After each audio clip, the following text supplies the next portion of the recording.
10ல் 6 மாணவர்களுக்கு 3ஆம் வகுப்பு இதை கூட வந்து 8ஆம் வகுப்பு மாணவனால படிக்க முடியல அப்படிங்கிற ஒரு பிரச்சனை இருக்கு. ஸோ இங்க வரக்கூடிய மாணவர்கள் இப்ப இந்த 2K சோகால் 2K கிட்ஸ் நம்ம அழைக்கக்கூடிய யாருக்குமே ஒழுங்கா வந்து படிக்க தெரியல, தமிழை படிக்க தெரியல, பிழை இல்லாம எழுத தெரியல, எங்க ரெட்டை சொல்லி வரும், எங்க 3 சொல்லி வரும்னு தெரியல, எது ஒற்றை கொம்பு ரெட்டை கொம்புன்னு எதுவுமே தெரியல அப்படிங்கிற ஒரு கற்றல் குறைபாடு வந்து இருக்குங்கிறது இந்த ஆய்வில் வந்திருக்கு. அப்பனா நம்ம இதை செஞ்சாகணும் அப்படிங்கிற ஒரு கருத்தும் இருக்கே. அது இந்த கற்றல் குறைபாடு மொழியை வந்து இன்றைக்கும் வந்து நீங்கள் சொன்ன மாதிரி நீங்கள் 2 சுழி 3 சுழின்னு சொல்லிட்டீங்க. இயல்பாக அதை எப்படி சொல்லணும்னா டன்னகரனா ரன்னகரனா என்று சொல்லணும். அந்த மாதிரி புரிதலோடு நடத்துகிற ஆசிரியர்கள் இல்லை. தமிழின் மீதான ஆர்வத்தை மாணவர்கள் மத்தியில் தூண்ட இன்றைய அரசியல்வாதிகள் தவறிவிட்டார்கள். மிகப்பெரிய குற்றத்தை இழைத்திருக்கிறார்கள். குற்றவாளிகள் வந்து இன்றைய அரசியல்வாதிகள் தான்.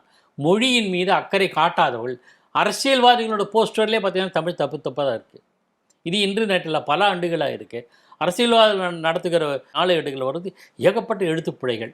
ஆக இவர்கள் தான் குற்றவாளிகள். தாய்மொழியான தமிழை சிதைக்கிற அரசியல்வாதிகள் குற்றவாளிகள் என்று நான் சொல்கிறேன்.